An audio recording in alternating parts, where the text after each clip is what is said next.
வணக்கம் நண்பா. இன்னைக்கு நம்ம என்ன பார்க்க போறோம்னு பார்த்தீங்கன்னா, ஆப்சல்யூட் ஜீரோன்ற ஒரு கான்செப்ட்டை தான் பார்க்க போறோம்.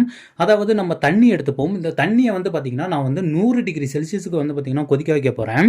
அப்ப என்ன நடக்கும்னு பார்த்தீங்கன்னா, தண்ணிக்குள்ள இருக்க ஆட்டம்ஸ்குள்ள இருக்கிற எலக்ட்ரான்ஸ் பார்த்தீங்கன்னா, பயங்கரமா பார்த்தீங்கன்னா ஜிகிள் ஆகும்.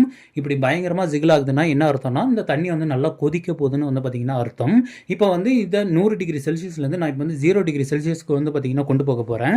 அதாவது இந்த தண்ணியை ஃப்ரீஸ் பண்ணி ஐஸ் ஆக்க போறேன். ஸோ அப்பயும் என்ன நடக்குன்னு பார்த்தீங்கன்னா, இந்த எலக்ட்ரான்ஸ் பார்த்தீங்கன்னா ஜிகிள் ஆகும். ஆனால் இந்த பாயிலிங் பாயிண்ட்டை கம்பேர் பண்ணுறப்ப இந்த 0 டிகிரி செல்சியஸில் பார்த்தீங்கன்னா கம்மியாக ஜிகிள் ஆகும். ஒருவேளை இந்த எலக்ட்ரான்ஸ் ஜிகிள் ஆகாமல் இருந்தால் என்ன நடக்குன்றதை தான் நம்ம பார்க்க போகிறோம். அதாவது இந்த 0 டிகிரிலேருந்து -1 -2 -3 பார்த்தீங்கன்னா நம்ம கம்மி பண்ணிக்கிட்டே போகிறோம். எவ்வளோ கம்மி பண்ணுறோம்னு பார்த்தீங்கன்னா -273.15 டிகிரி செல்சியஸ் வரைக்கும் கம்மி பண்ணுறோம்.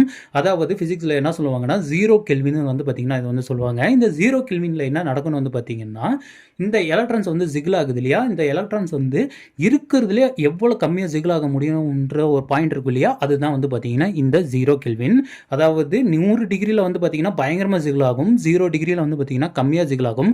இந்த -273.15 டிகிரி செல்சியஸில் பார்த்தீங்கன்னா இருக்கிறதுலே பார்த்தீங்கன்னா ரொம்ப கம்மி ஜிகிள் ஆகும். ஸோ இதை தான் பார்த்தீங்கன்னா 0 கெல்வின் பார்த்தீங்கன்னா சொல்லுவாங்க.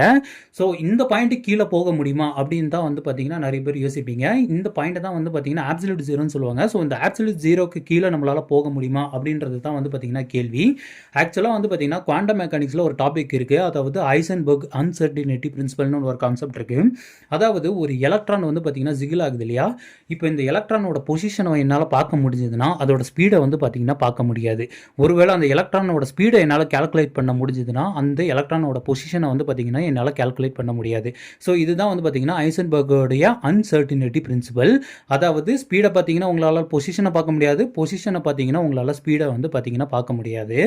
ஒருவேளை ரெண்டையும் ஒரே டைமில் பார்க்க முடிஞ்சிச்சுன்னா, அதாவது ஸ்பீடையும் பார்க்க முடியுது, அதாவது ஸ்பீடு ஜீரோவாக இருந்தால் மட்டும்தான் உங்களால் பார்க்க முடியும். ஸ்பீடு ஜீரோவாக இருக்கப்பையும் பொசிஷன் பார்த்தீங்கன்னா நகராமல் இருக்கப்போ பார்த்தீங்கன்னா உங்களால் ஒரு பொருளை பார்க்க முடியுதுன்னா அந்த பொருள் எக்ஸிஸ்டே ஆகாதுன்னு தான் பார்த்தீங்கன்னா அர்த்தம்.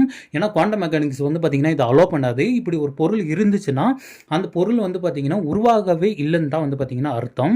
இதை தான் பார்த்தீங்கன்னா ஹைசன்பர்க் அன்சர்டினிட்டி பிரின்சிபல்னு பார்த்தீங்கன்னா சொல்லுவாங்க. ஸோ இந்த ஆப்சல்யூட் ஜீரோ, அதாவது 0 கெல்வின் இருக்கு இல்லையா, இது கீழே பார்த்தீங்கன்னா எந்த ஒரு பொருளும் இருப்பதற்கான வாய்ப்பு பார்த்தீங்கன்னா இல்லவே இல்லை. ஸோ ஹைசன்பர்க் அன்சர்டினிட்டி பிரின்சிபலை பார்த்தீங்கன்னா தாண்டி எந்த ஒரு பொருளாலையும் பார்த்தீங்கன்னா இருக்க முடியாது. ஸோ இதுதான் பார்த்தீங்கன்னா ஆப்சல்யூட் ஜீரோ. நன்றி.